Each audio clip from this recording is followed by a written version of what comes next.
Sveiki, mėlyjeji! Taigi, kas laukia Lietuvos ir mūsų visų nuo 14 iki 20 dienos imtinai. Ir tikrai, kuri tą savaitę baigsis didelė pasaulinė švente.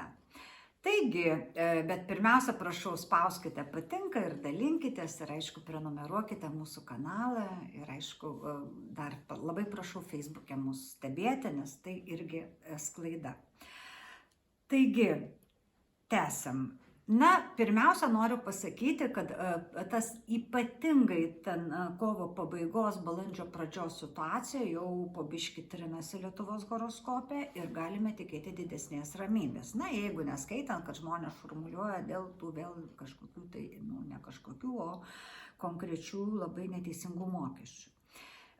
Bet šią savaitę, iš tikrųjų, net jeigu gyvenantis Lietuvos teritorijų žmonės ruošis mitingui, bet neužmirš ir Velykų, kadangi tai yra labai tikrai tokia mistinė šventė, jinai visada yra keliama, todėl, kad turi būti ypatingas, mėnulio padėtis ypatinga ir planetų matyt padėtis ten ypatinga, matyt astrologai tas ir skaičiuoja tas šventinės dienas.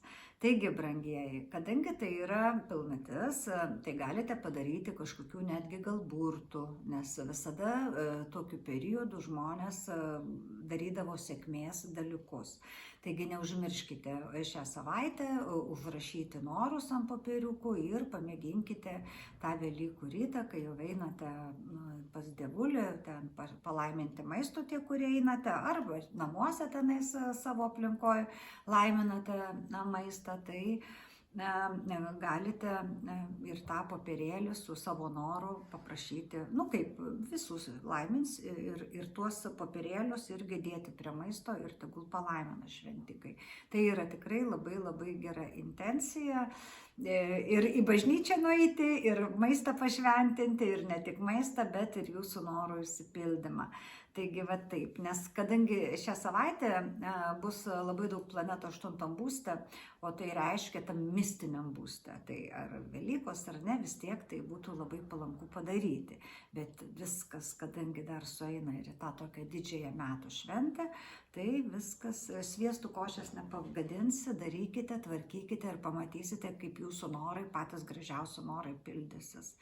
Na, aišku, reikia perspėti, kad konfliktiškumas bus šiek tiek didesnis, jaudulys, nervingumas, aišku, galima nurašyti visą tai pilnačiai, bet iš tikrųjų, aš manau, ten bus ne tik su pilnatim susiję, nes dar ir paskutinė savaitė mėnesio bus tokia sudėtingesnė Lietuvai, tai vis tiek turim labai sverti kiekvieną žodį ir matuoti kiekvieną žingsnį ir žiūrėti, ką darom ir ką kalbam ir kur kalbam, reiškia saikas, laikas ir vieta.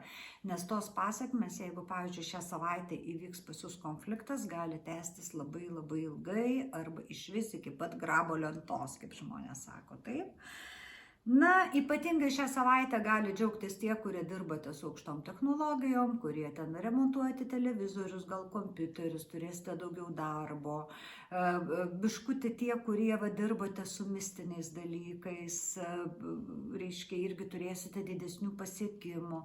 Todėl šią savaitę labai palankiai eiti pas astrologą, pas taro, pas ekstrasensą, ar, nežinau, pas reikydą specialistą, pas tuos, kurie žmonės truputėlį kitaip masto, kitaip žiūri, per kitus sakinius pažįsta pasaulį.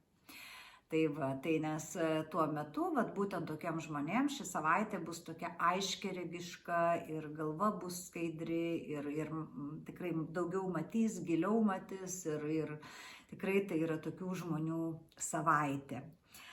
Na, daugiau kažko blogo, tai yra kažko blogo negaliu pasakyti. Reiškia, svarbiausia, sakau, labai subalansuoti būkite, o kurie laikotės dietos, tai ypatingai palanku penktadienis, nes tai yra sausas pasnikas, turėtų būti, kad ir nevalgyti, ir negerti, o po to jau kaip jau išeina. Tai tikrai labai sveikinu visus tuos, kurie išlaikėte nevalgę mėsos ir žuvies, ir negėrė, kažko stipresnio, ir kurie tikrai nors savaitę laikėtės, labai sveikinu, nes tikrai pamatysite, koks tai yra rezultatas ir kaip kalbėjau dar prieš pasniko pradžią, kad tai yra ne dėl religijos, tikrai ne Kristui reikia, tikrai ne bažnyčiai reikia, mums patiems reikia, kad būtume sveiki, laimingi ir turtingi. Taigi gražios savaitės, mielieji, o kiekvienam ženklui žiūrėkite atskirai. Taigi iki kitos savaitės, ate.